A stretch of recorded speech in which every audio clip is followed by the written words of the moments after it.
First time Flint Dawson's been late for lunch since that young wife of his had a baby.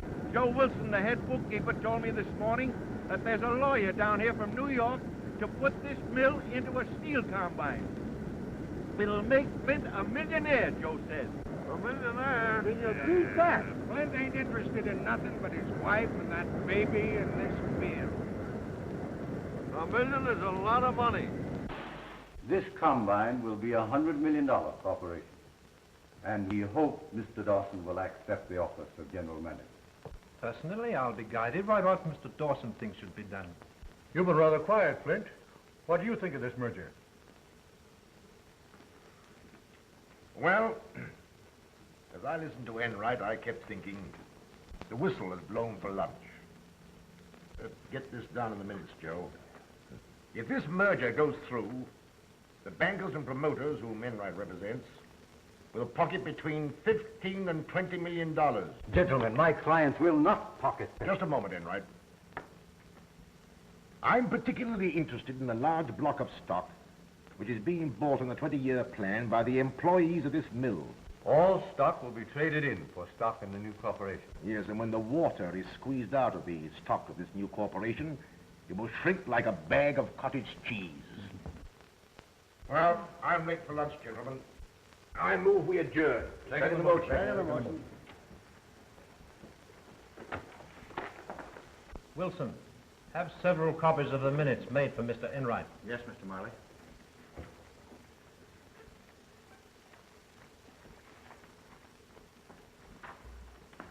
Well, I told you what Dawson would do.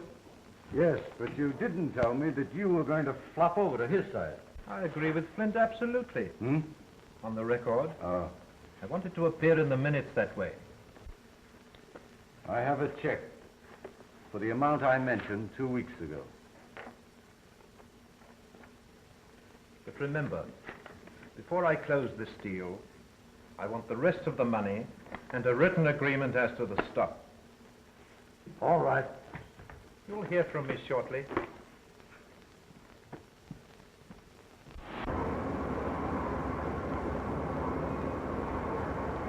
Yeah, that's what I want. Yes. What kept you so late, Flint? Had one of these up in the director's room. Hard boiled. I bet you swallowed him whole. Bad egg.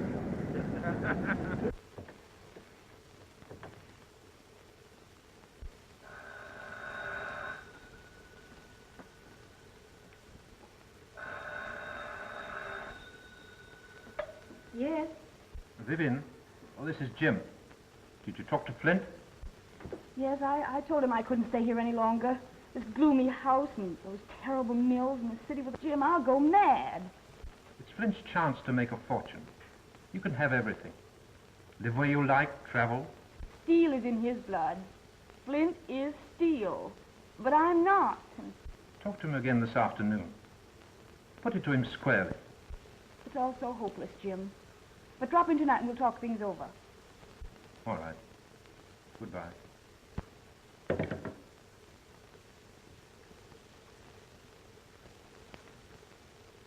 Have Joe Swan report to my office at once. Who did you want?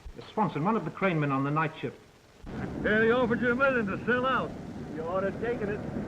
No, I have plans of my own. The time you boys are finished paying for the stock you're buying, is it going to be the biggest steel mill in the country. In the meantime, these dinner pails are going to remain full. Come on, boys. Time to get back to work. You were drunk again last night. Who said I was drunk? Flint? I had a drink, but I wasn't drunk. I handled the crane all right, didn't I? Yes, but supposing you were to pull the wrong lever. You might drop a ladle of metal onto some man walking on the floor below. Flint himself is on the floor a lot of the time. Maybe he'd give me another chance. Flint? And he's against a man, it's that man's finish. I'm running that crane tonight, ain't I? And it's your last night.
My God, his leg.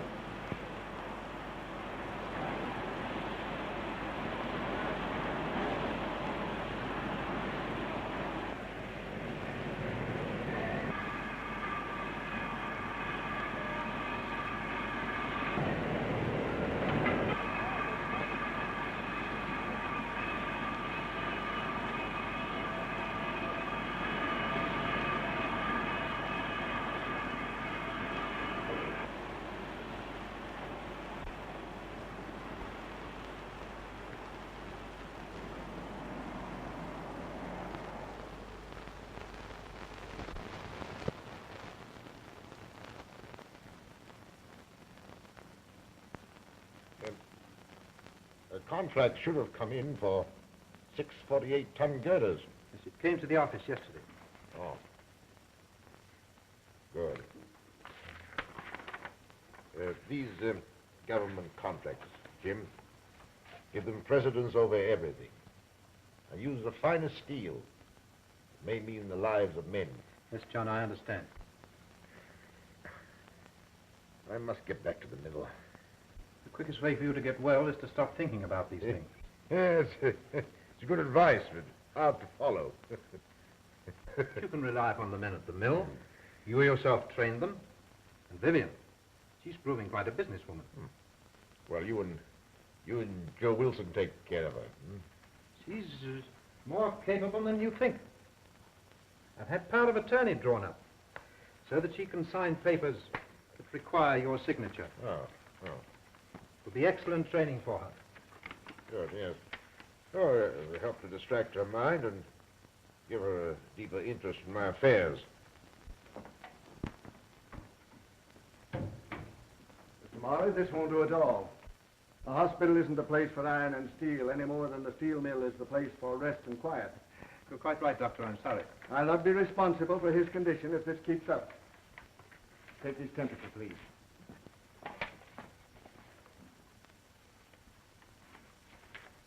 Goodbye, John. Well, then.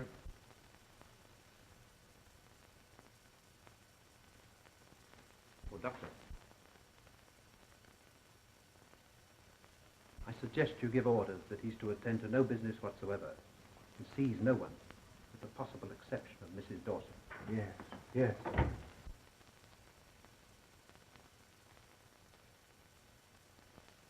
When will I be out of here? If you obey orders and forget all business worries, we'll have you back in your own home before the new year.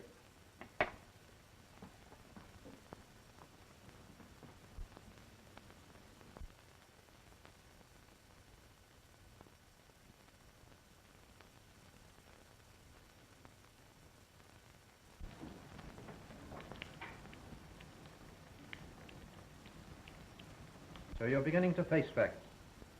Flint thinks more of his mills than he does of you.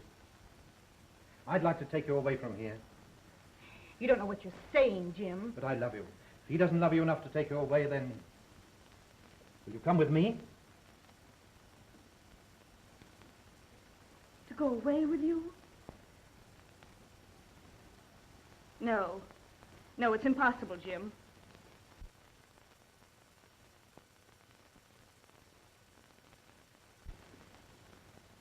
If Flint were the only reason, Jim.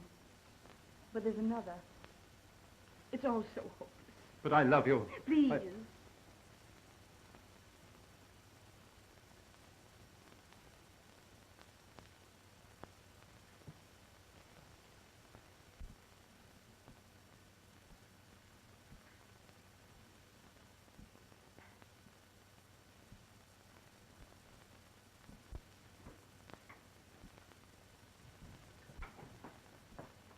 Mrs. Dawson has called to take me home.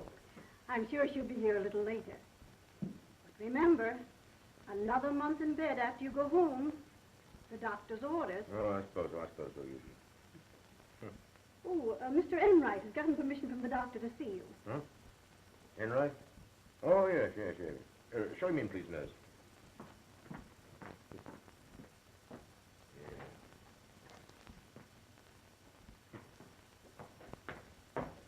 Hello, Enright. Oh, Sit down. thank you. Last time I saw you was the day this happened. Sit Say, I'm being moved to my home, and in a month's time I'll be at my desk. Well, the matter I've come to see you about is urgent. Well, it's about that merger. My answer's the same today as it was 3 months ago. The merger was put through 6 days ago. What? Impossible. My proxies, my own stock. Your proxies were revoked a week ago and your stock purchased by my client. In October, you executed a general power of attorney. Yes, to my wife. Well, no doubt she acted for your best interests in selling your stock. That is, I assume you will never again be able to attend to business. Your assumption is wrong. Well, I'm not here to argue. The check paid for your stock was endorsed by your wife and deposited in her account. If there's any irregularity connected with this, I shall, of course, at once take steps to protect my client. What steps? If necessary, the detention of Mrs. Dawson. Detention? Ridiculous. Why, she's calling for me here today. Well, I've been informed she's sailing for England today.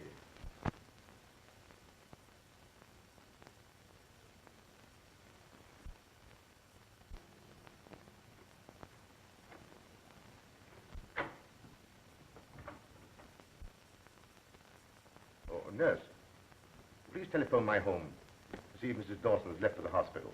Yes, sir.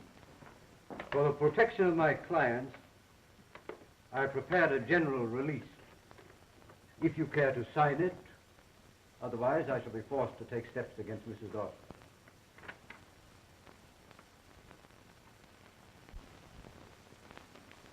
Well, can you tell me where we can locate Mrs. Dawson?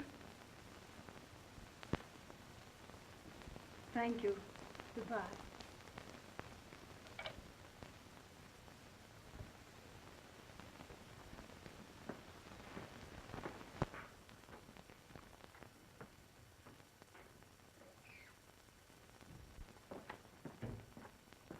Has Mrs. Dawson left for the hospital? Mrs. Dawson left the city last night with your daughter for England.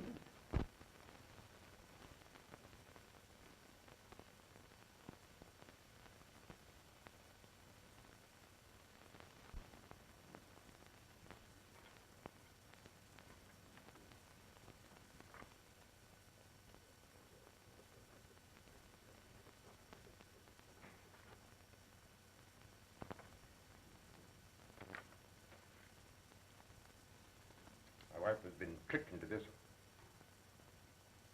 I'll settle with whoever is responsible. Oh, yes, of course. Of course. It may interest you to know that we propose following James Marley's plan for a gradual expansion of the Dawson Mill. Sorry the industry has lost you. Good day.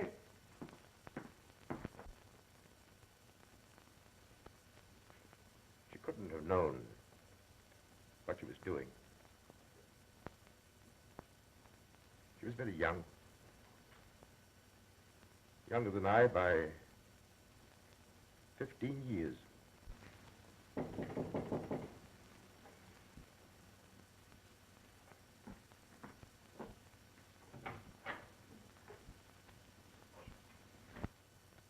Come in, Joe.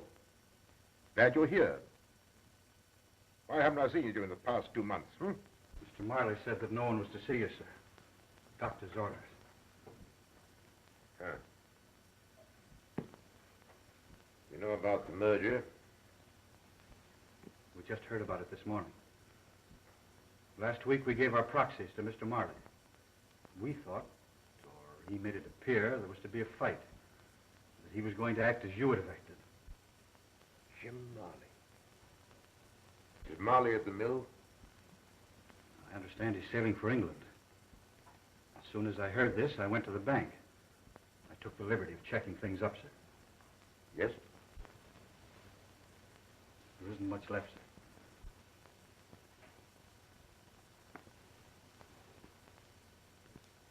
See that everything's paid. Yes, of course. We had a meeting this morning. All the men at the mill. And we want you to know that, well, that you'll always be provided for.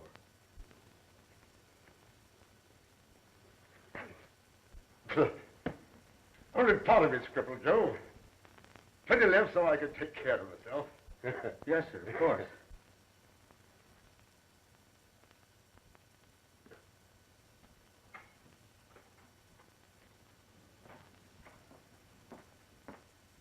Oh, nurse. Would you have the orderly come in here, please? I'm giving up this room. But, Mr. Dawson, you can't. Some years ago, I endowed a ward. I want to be moved in there. You see, I want people to talk to.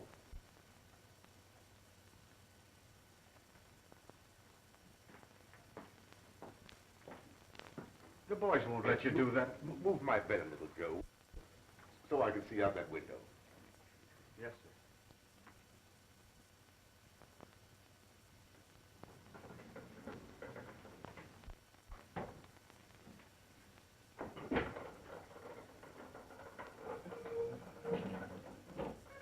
That's right.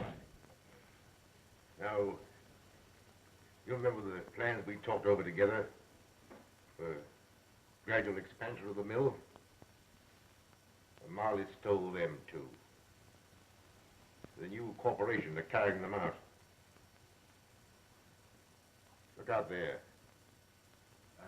I can't see the mill for the snow. I can. I could see it.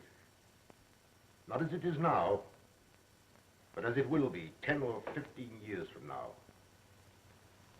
When my plans are carried out, its capacity will be doubled. You're mistaken, my friend. Soliciting arms is one of the oldest and most honorable professions. I live well. I save money. I get more out of life than most men. Well, you seem to have something which people with eyes seldom find. Happiness. People with eyes see very little. I know all that goes on around me through my other senses.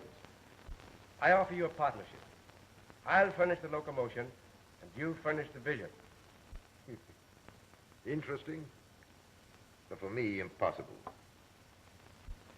I have two serious purposes in life, Marshal. One is to find a woman and a child, to see they never want for anything.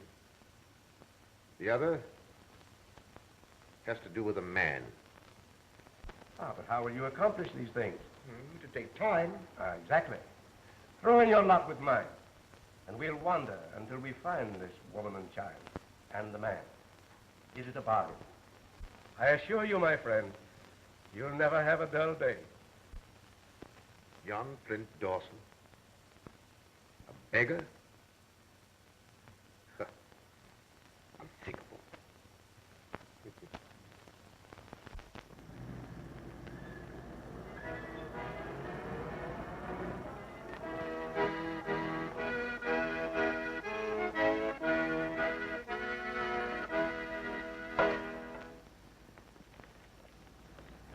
Thank you, madam.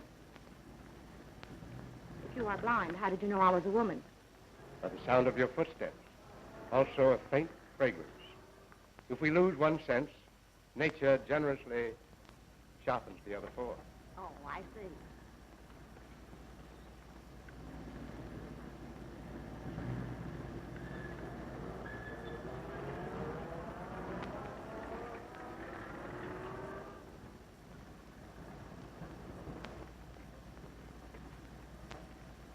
Steel, copper, iron, coal. You carry quite a list. Who publishes these little volumes? I write them, have them printed. How interesting. Thank you.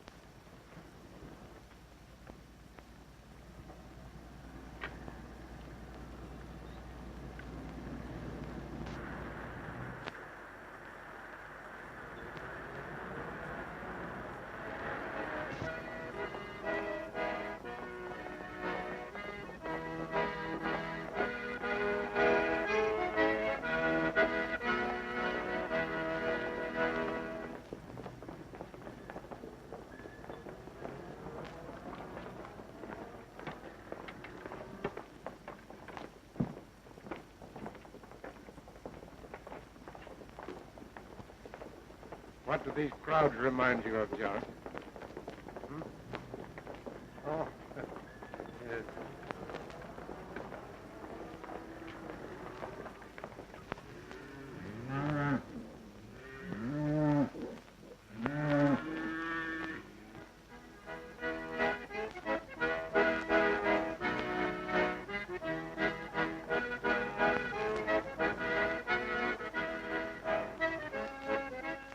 Stay where you are.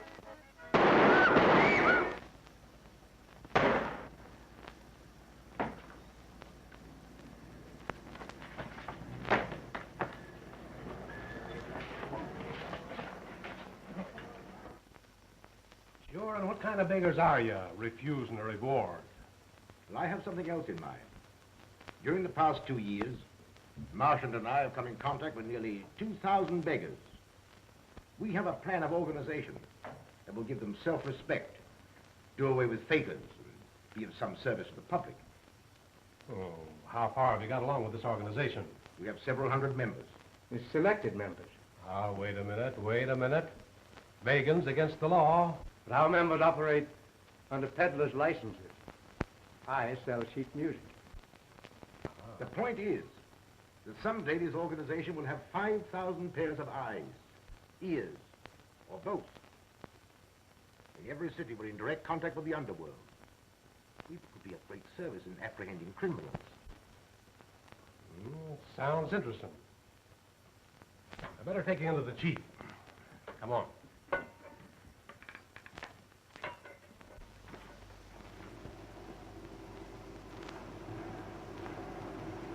Things have worked out well, Gus. We now have 680 members, and we want you to join us.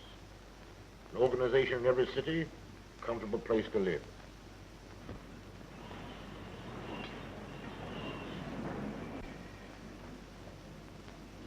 How much you take in each day, Milligan? I average pretty well, $3, $4. How much do you save? Never saved a penny in my life. That's the point. Now, this is the proposition. Our organization is actually formed. It's in being. This is what we hope to do.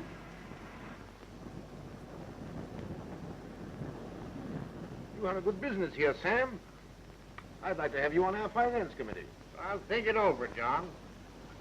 How many members have you got lined up? Oh, over 1,100 in 2 years, with savings averaging around $270 a day each. That's $3,000 a day to be invested. More than $1 million a year. It's getting into big business. You bet. The men who join us will someday live in comfort.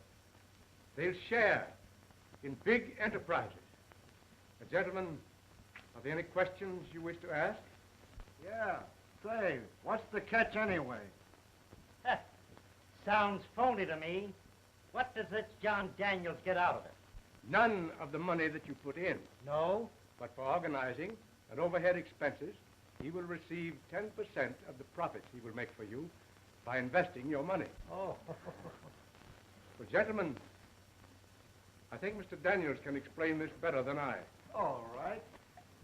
Now, in the first place, I want you men to understand that not all of you will be allowed to join this organization. No? Those of you who are physically fit to earn their living in other ways won't even be considered. There are now 2,000 members who are saving about $3 a day each. Last year, these savings amounted to more than $2 million. Within 10 years, I estimate there will be about 5,000 members. And, well, you can figure it out for yourselves. That will mean a total investment of between $40 and $50 million. Gee, that's a lot of money. He can at any time draw out both principal and profits.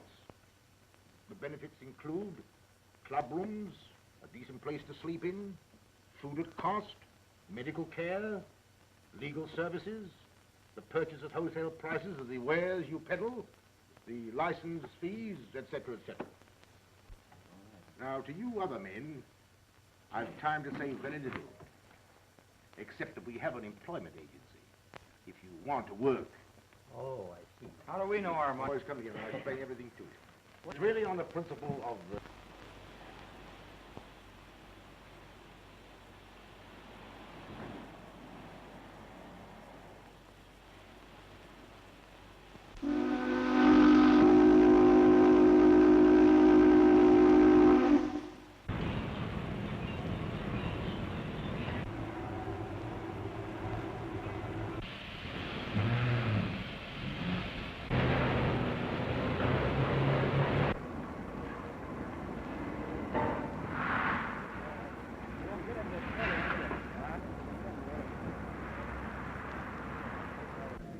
directors' meeting. Big doings. With Jim Marley in control, this mill will soon be going full blast. Say, who is this Jim Marley? Uncle Joe, ain't Jim Marley the man that put this mill in the steel combine about 10 or 12 years ago? 15 years ago. I thought so. He saved it from the scrap heap, didn't he? Young fella, this was the best independent steel mill in America. And that was when Flint Dawson was general manager. Something for you, Uncle Joe.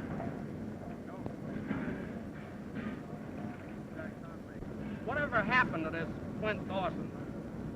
He got hurt in a bad accident at the mill. After that, I heard he was killed somewhere in a train wreck.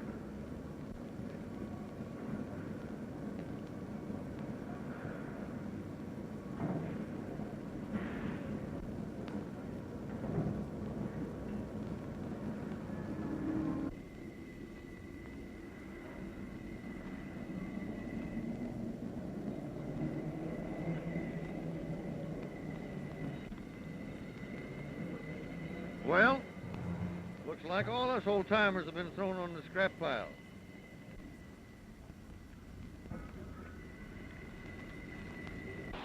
You can't put new wine into old bottles. Those old employees were trained by Flint Dawson. They know how to make steel. He's right. This is not a charitable institution. And if any of the directors are not in sympathy with my policies, they have, of course, the privilege of tendering their resignations. Gentlemen, I move we adjourn for the day. Second the motion. Second the motion.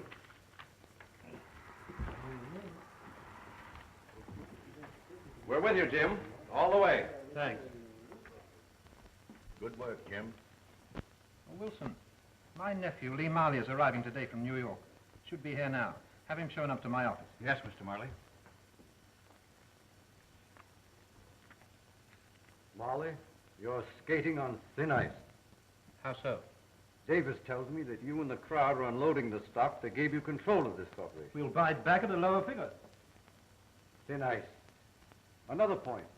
There are still 300 or 400 old employees who, through the years, have been buying stock, voting stock, dynamite. When combined stock has been sufficiently depreciated, we'll form a syndicate and buy them out.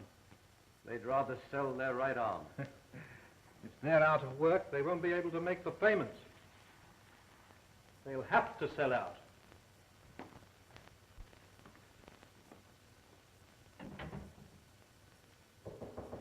Come in.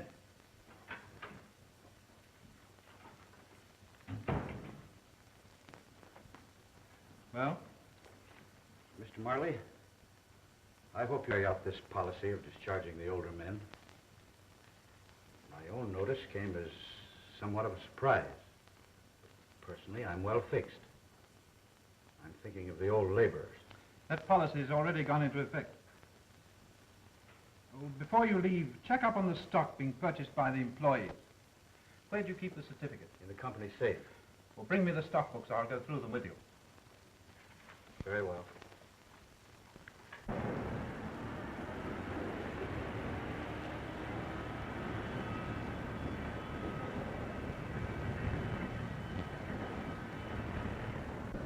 Come on. I want you to be my uncle. Bet you're a woman hater, but wait till he sees you. Not now. I'm going to steal your car. All right. I'll come and get you after I've seen my attorney. This is going to be the most exciting day of my life. You know, Lee, what I'd like? What is it? I'd like one of those little cottages we just had. I could put up your lunch every day. Cottage cheese and cottage pudding. And you cook? Certainly. Are you sure? Well, not too sure. I never tried. You willing to try? Of course. That's a promise to marry me. You want to marry me just for Michael King? Well, a dyspeptic old man at 25. Silly. Now, don't you forget to call for me. I won't. All right. Bye, dear. I'm going to make you secretary of this corporation. You don't mean secretary of combined steel? Exactly what I do mean. I'm putting in young, vigorous men. Wait, I'll work day and night. Secretary of combined steel. There's a certain party that'll be mighty glad when she hears this. Yeah? Mm-hmm. Well, this position, Lee, is one of great responsibility. You'll have to forget about women. But you see, Uncle, this is different. Why, we're going to settle down, even if it's in a workman's cottage. That is, if she'll marry me. Pull up a chair and I'll tell you about your new duties as Secretary of Combined Steel.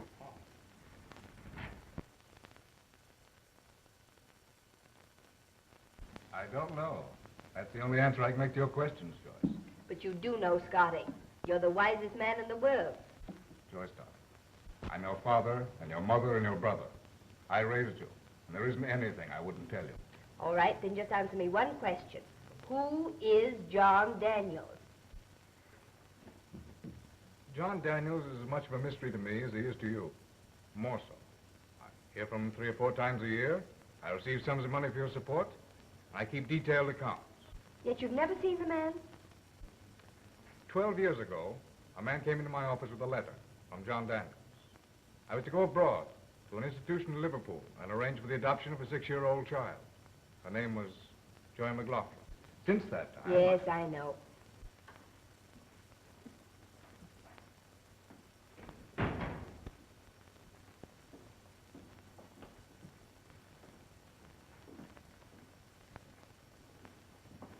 Well, that's all I know. All right, if you can't tell me anything, I'm going to tell you something. I'm in love. This time it's the real thing. You're sure it's the real thing? Mm-hmm. We met on the boat just before it sailed from Buenos Aires. We were together every evening. Well, who is he, and when am I going to meet him? A letter, Mr. Taggart, that's marked important for immediate delivery. Will you excuse me? Sure.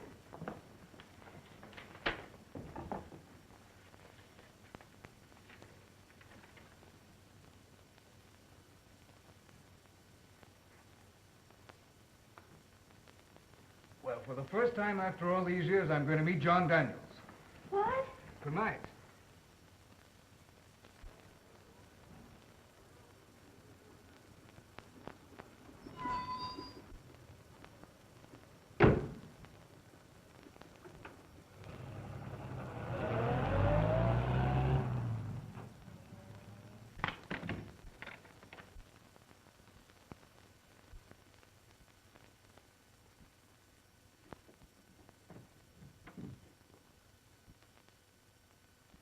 My name is Marchant.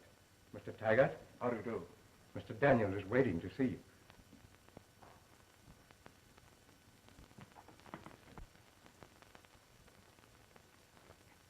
Mr. Taggart is here, John.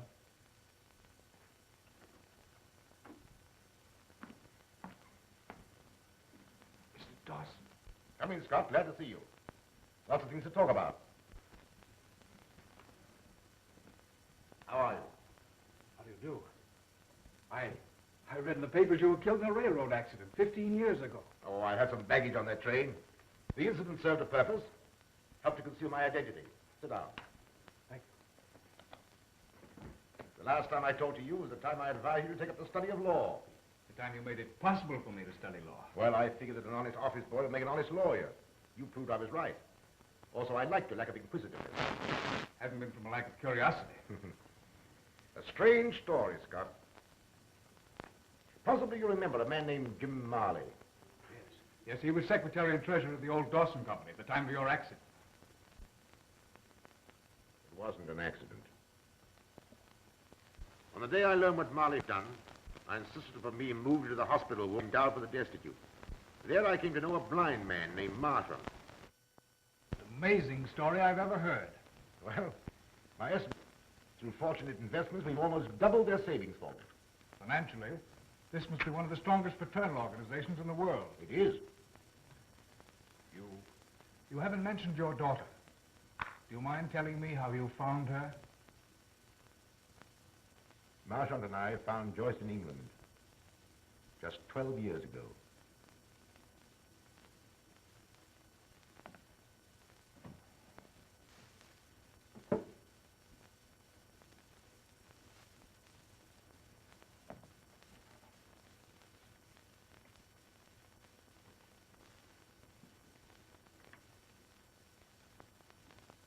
We also found Joyce's mother on the morning of that day.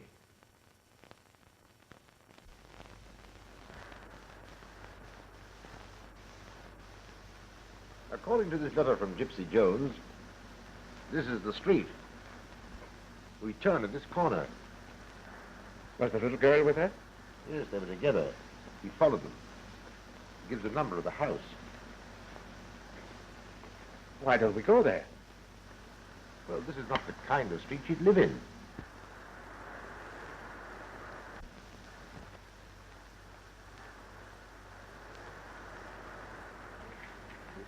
Officers has been in and out all day. Miss Berger found the body, she did, early this morning. Suicide. That's what they say, but how do they know? A man came up to see her last night. Didn't anybody hear the shot? Woke me up. Then a truck went rumbling by. And I says to myself, I says... Here they come. It's horrible to you.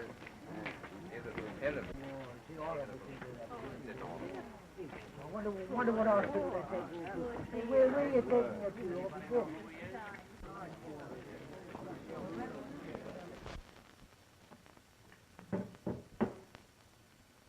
That night we found Joyce in a small institution where her mother had placed her. You haven't seen Joyce since then? I've seen her at least twice a year. In order not to humiliate her, I've always remained in the shadows. As to Marley, I've bided my time. Now that time has come. These are your instructions, Scott. Preliminary to the time when I shall confront Marley personally. He succeeded in placing himself at the head of combined steel. Then he depressed the stock by selling it short, with the idea of buying it back at a lower figure for personal crooked profit. My idea and plan is to buy that stock quickly.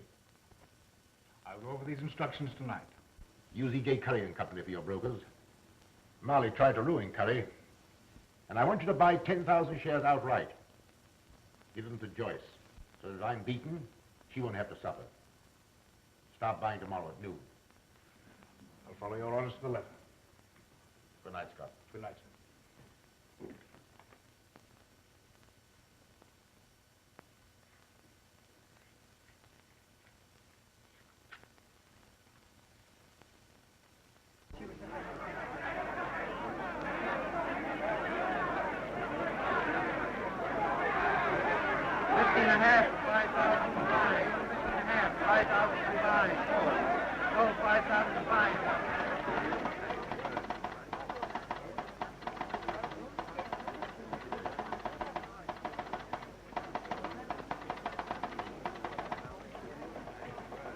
Marley, your old enemy E.J. Curry is buying combine in 5,000 share lots. Curry's back in the market, Mr. Marley. Yes. Curly must have learned you're short on combined steel. He's out to get you. Splendid. Sell for my account 5,000 shares each time the stock goes up half a point. But you're already short 15,000 shares. I'm going 40,000 shares short. I'll bring in the security before the market opens tomorrow morning. All right, goodbye. Oh, Lee. Yes, sir. Call a special meeting of directors tomorrow morning. You'll only have to notify these men. Anything wrong? Oh, no. An old enemy of mine named Curry has apparently secured considerable backing and is trying to get stock control of Combine. Any chance of it succeeding? I'll have my heel on his neck within 24 hours. Oh, another matter. There are 400 stock certificates representing 40,000 shares of Combine that Wilson failed to prepare for issuance. This evening, I'll help you go through them. You'll have to sign each certificate as secretary of the corporation. Yes, sir. I did have an appointment this evening, but I can break it. Oh, that's all right. Be back here by 9:30. That'll be time enough. Thank you.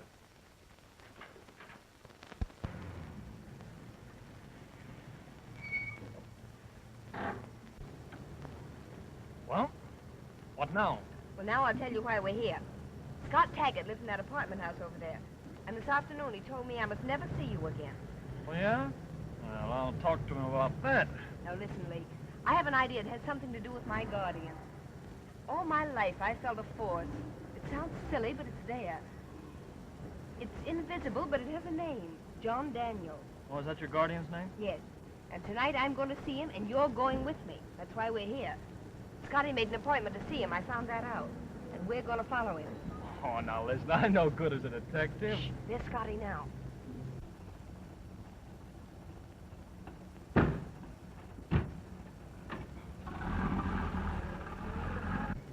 hurry before he gets out of sight.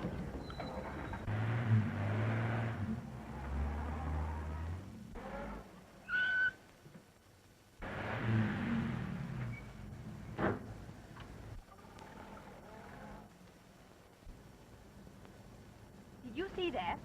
The man that let Scotty in locked the gate. Well, what's our next move, Miss Sherlock Holmes? Have you got the nerve to go through with it? That I have. Well, we can't go in the front way. Well, how about the back? I could put on a long gray beard. Have you got one with you? I'll grow one. Let's go over the top Of what? of that wall and through the garden. Oh, I can just see myself dangling by the seat of the pants from one of those spikes. Yeah, and you laughing. I promise not to laugh if you won't look when I climb. Hold everything. I've got an idea. Hold on.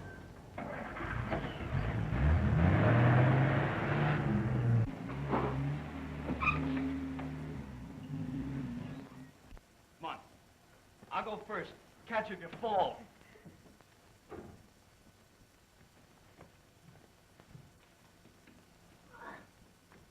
Come on.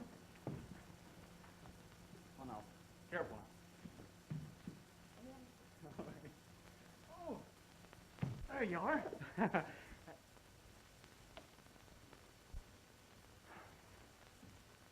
Well, here goes nothing. Oh.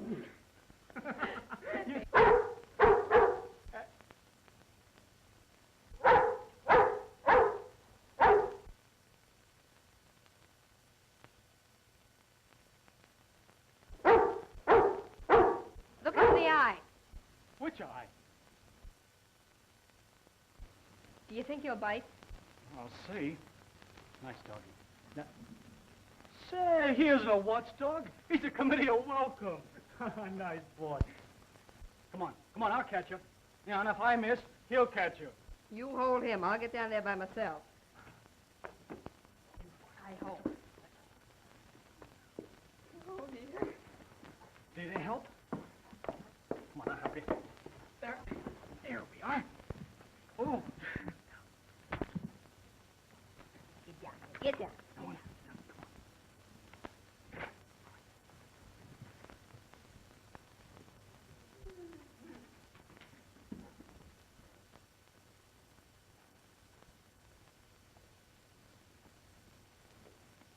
Marley is in over his head. 40,000 shares short. By tomorrow night, I'll make a pauper of him. A beggar on a street corner. That's only the beginning. I've several accounts to settle. This is but one of them.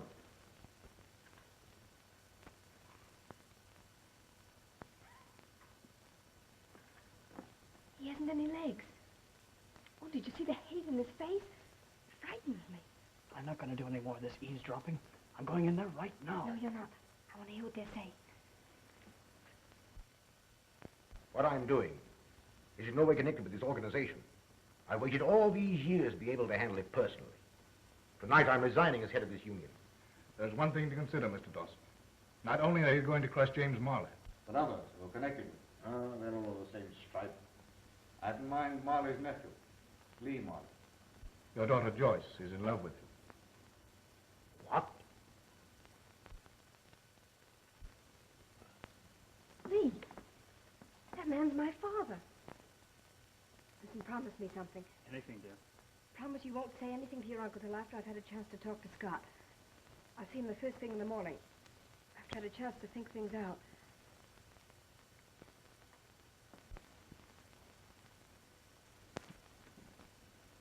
You'll see how that assassin now lives.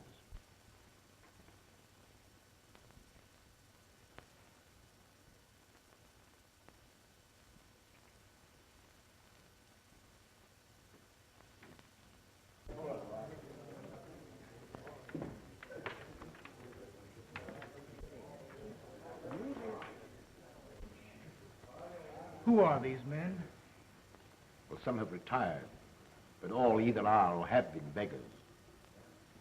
There's been a marvelous education activity. Who never gift ever made to the nation out of James Smith. An English Philip who never did this country but a science of rare accomplishment. The following provision of his will testifies to his reference. Marshal, This is Scott Taggart. I met Mr. Taggart when he came last night. We welcome you. The first outsider to enter this room. I have an announcement to make. I want you and Taggart by my side on the platform.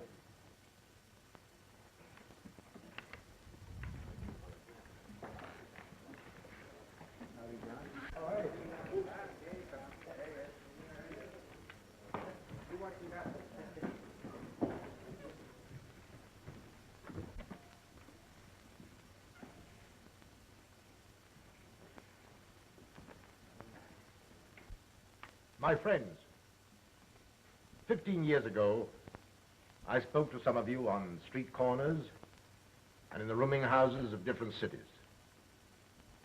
All that we planned at that time has come to pass. 3 years ago, against some opposition, your finance committee wisely invested all funds in government and state on which you can draw to the full amount of your savings and profits.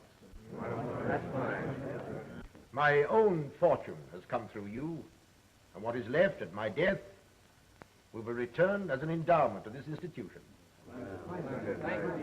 I have fulfilled my part of the bargain, but now it has come necessary for me to devote my time to personal matters. Tonight, I am resigning as head of this organization. We won't let you resign. Don't walk out now, John. But you can't do that, John. No. I wouldn't leave you if there was not a man to take my place. He has been with me from the beginning, and I know no man of greater foresight. I suggest as my successor, not the blind Marchant, but Marchant, the man of superhuman vision. But we need both you and Marshall. We need you very much, John.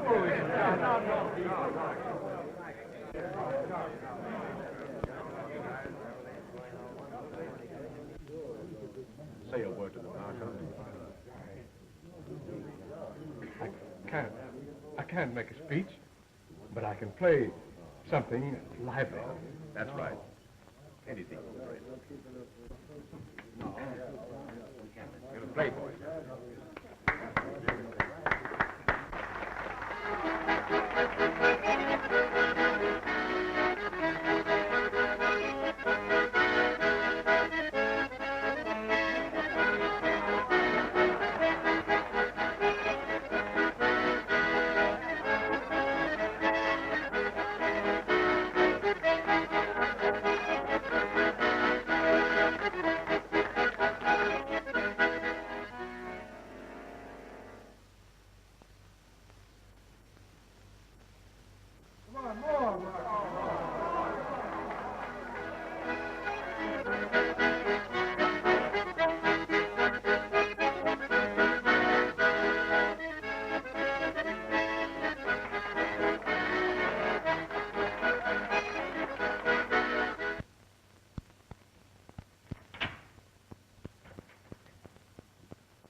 Wilson, what are we going to do?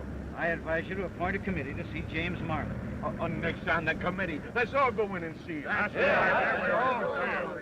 I don't believe I do that. All you want to know is that your stock is safe.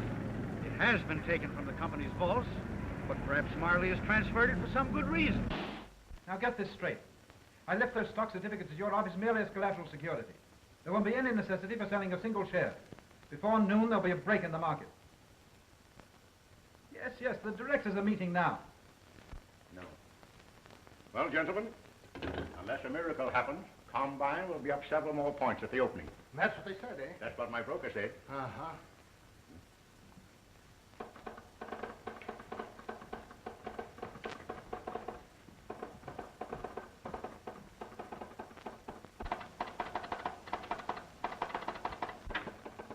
Good morning, gentlemen.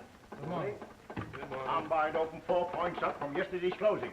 Well, that about wipes me out. I can't hold out much longer. We're all in the same boat. We're licked. Curry and his crowd have outsmarted you. Well, what are we going to do? What do you suggest? Cover as quickly as we can. You turn tail, I see you take plenty of medicine. But, Jim, we can't hold out much longer. Hold out for a couple of hours, can't you? Then what? Combined will then break 5, 10, possibly 15 points. Curry and his crowd will run to cover. How are you going to break the market? There's a quorum of directors present. Several have failed to show up. We can proceed without them. Everything will be regular on the minutes. And after that? For the first time since Combined Steel was organized 16 years ago, it has become necessary to pass the quarterly dividend. Oh! Fine. I have to hand it to you, Jim. You certainly have outsmarted Curry and his You crowd. certainly have. Gentlemen, let's get busy.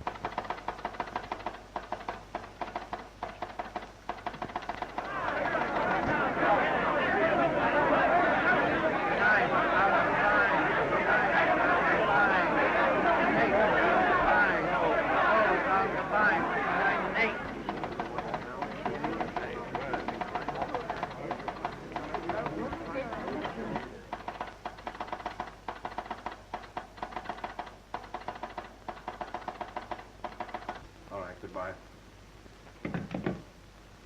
Combine has dropped 2 more points. Only at 57 and an eighth.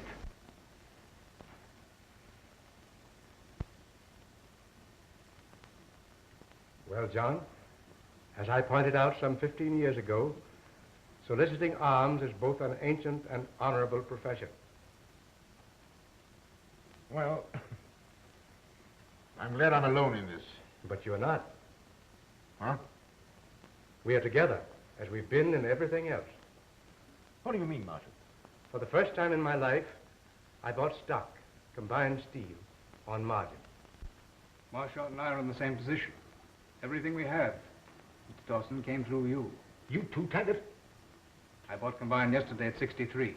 Well, you better both sell out quickly. Put in your orders. We'll put in our orders to sell when you put in yours. Well, they'll wipe you out. Marley and this crowd are selling short the stock of a corporation they themselves control. Now they've passed the quarterly dividend for no other reason but to still further depress that stock. Marley personally has gone further. Last night, he stole a large amount of stock from the company's vaults. This morning before the market opened, he put it up as security. That stock didn't belong to him. It's being purchased by the employees of the corporation. Marley will be sent to the penitentiary for that. I have another thought in mind. I'm going out to Marley's office. What is it, Mike?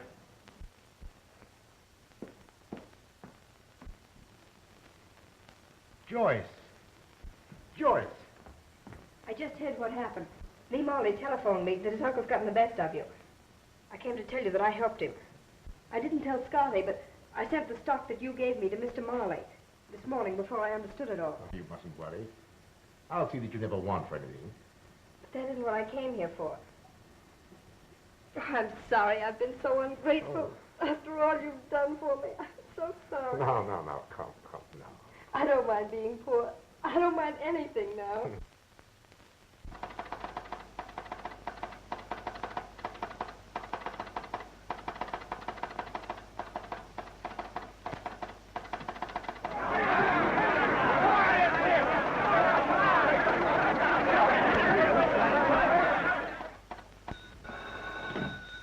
Hello? What? Are you sure? A miracle has happened. Combined is going up. Orders are coming in from all parts of the United States. What does this mean, Marshal? Haven't any idea. Have you been using the funds of the organization to help me in a personal fight? Why, no, John, certainly not. What did you do after I left the clubroom last night? I telegraphed the local headquarters in every city that you had resigned. Yes? And what else did you say? That you were going to be the head of Combined Steel Corporation. What? You old fox! You old scoundrel! Say, we've got to get down to headquarters. What doing? John Daniels has been made head of combined steel. Everybody's buying it. Come on. Alex, read all about it. Here, kid, let me see that paper.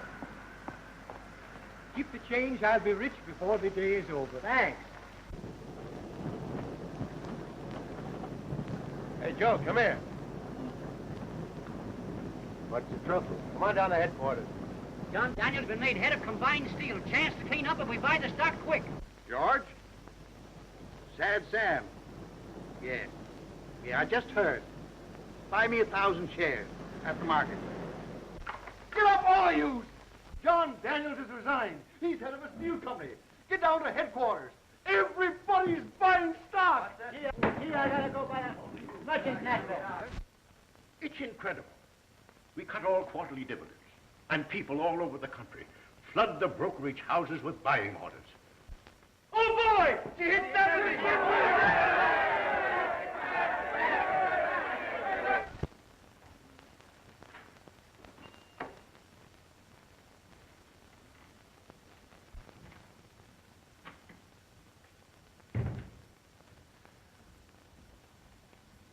What do you want? There's a committee of workmen waiting downstairs. I haven't time for any workmen. But it's about some stock being held for them by the corporation. Huh?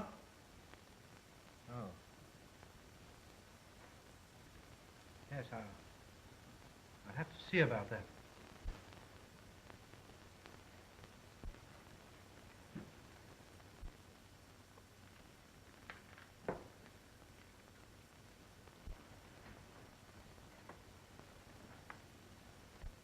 Clint Dawson. Dawson? Dawson? Sit down, Marley.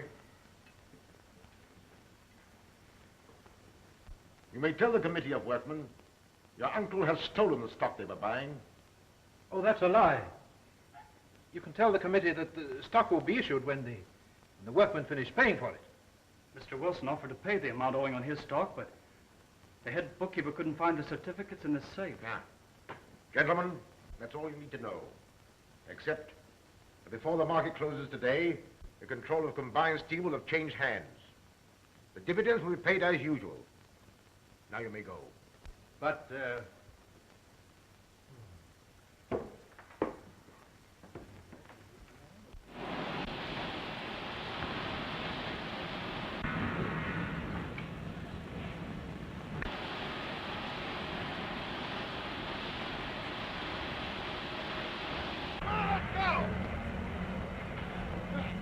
Your nephew may stay, if you want him. Wait outside for me.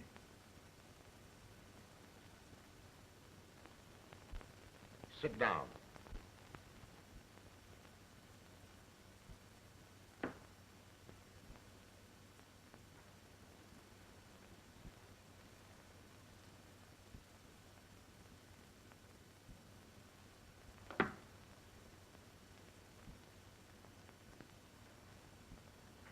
Did you ever see that revolver before? Why, no. You bought it in Liverpool 3 days before Vivian was killed. It was found on the floor beside her. I sailed 2 days before she killed herself. You sailed several days after her death. But the records of the steamship company... The records of the company show that you booked passage. But the purser's report shows you did not sail on that boat. You killed her. I didn't. I didn't kill her. She took her own life. I had no idea. John, I swear... That's what we're going to find out.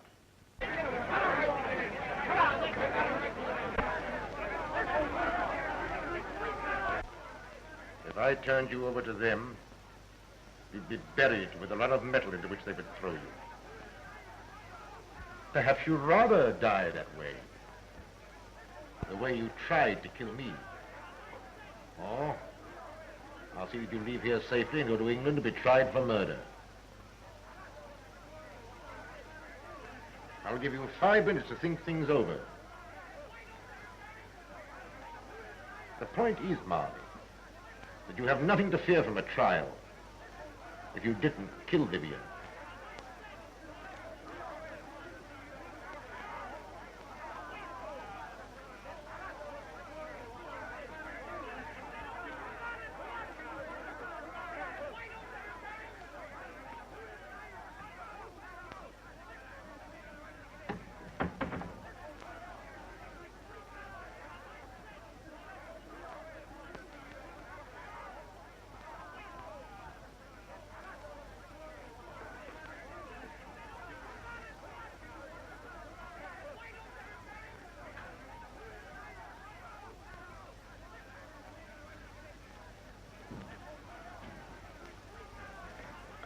can't go in there, buddy. My uncle still in there? If the stock we issued to the workmen was stolen, I'm as guilty as he. I signed the certificates. Your crime is one of ignorance. To have learned the steel business, young man, you should have started at the bottom, not at the top.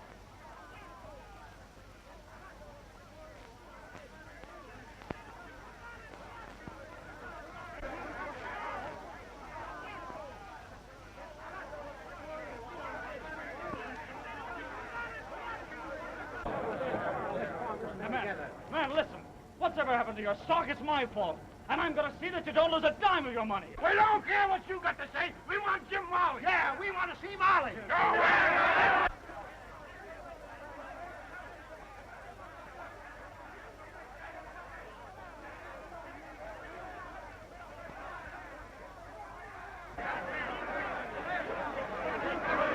Darling, what are you doing here? What's happened? Oh, it's all right, dear. Don't worry.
It's him, all right.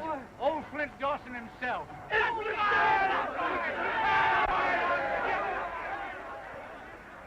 The mills will be closed until next Monday. All former employees will then return to work. Your stock will be issued to you, paid for in full.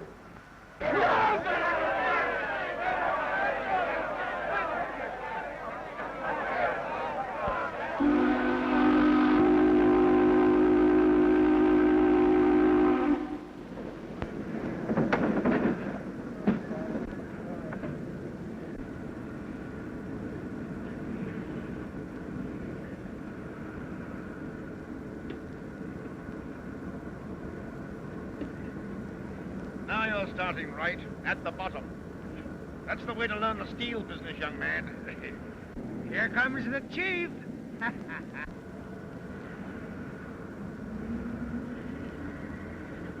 My first day and no dinner pail. I have lunch all ready for you at our cottage. Cottage cheese and cottage pudding. Come on. Great!